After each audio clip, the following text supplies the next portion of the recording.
দীর্ঘ ৯ মাস বন্ধ থাকার পর ডিসেম্বরের ১ তারিখ থেকে কক্সবাজার সেন্ট মার্টিন রুটে শুরু হচ্ছে জাহাজ চলাচল। দিনে সর্বোচ্চ যেতে পারবেন ২,০০০ পর্যটক, তাও ট্রাভেল পাস নিয়ে।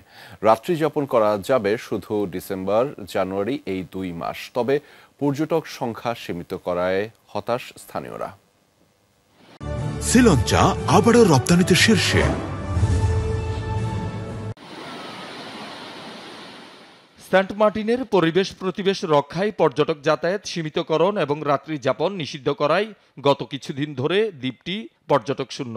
অবশেষে ডিসেম্বরের প্রথম দিন থেকে শুরু হচ্ছে সেন্ট মার্টিনগামী জাহাজ চলাচল। ছাড়বে কক্সবাজার শহরের নুনিয়াছড়া জেটিঘাট থেকে। সিদ্ধান্ত অনুযায়ী ট্রাভেল পাস নিয়ে দিনে ২,০০০ পর্যটক যেতে পারবে।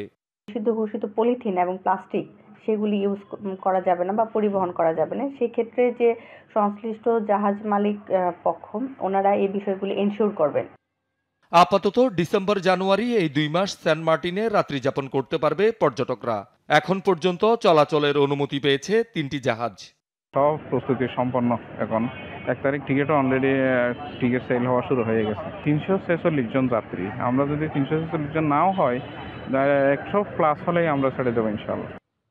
এর আগে দ্বীপটিতে যাতায়াতে সরকারি নিষেধাজ্ঞার পর থেকে সেখানে বসবাসকারীরা পড়েছেন বিড়ম্বনায়। দেখাতে হচ্ছে আইডি কার্ড, উপার্জনও বন্ধ। এবারও পর্যটকের সংখ্যা সীমিত করাই হতাশ তারা, কারণ দ্বীপের সবার জীবিকা পর্যটন নির্ভর। ব্যবসা বন্ধ করার জন্য যে পায়তারা করছেন সেটা আপনার করতে হবে না। আমরা সেন্ট মার্টিন দ্বীপে একটি জাহাজও উঠতে দেব না। কি পরিবেশ রক্ষা করছে? কোথাও 10টা গাছ লাগায় নাই, কোথাও এক মুষ্টি মাটি দেয় নাই।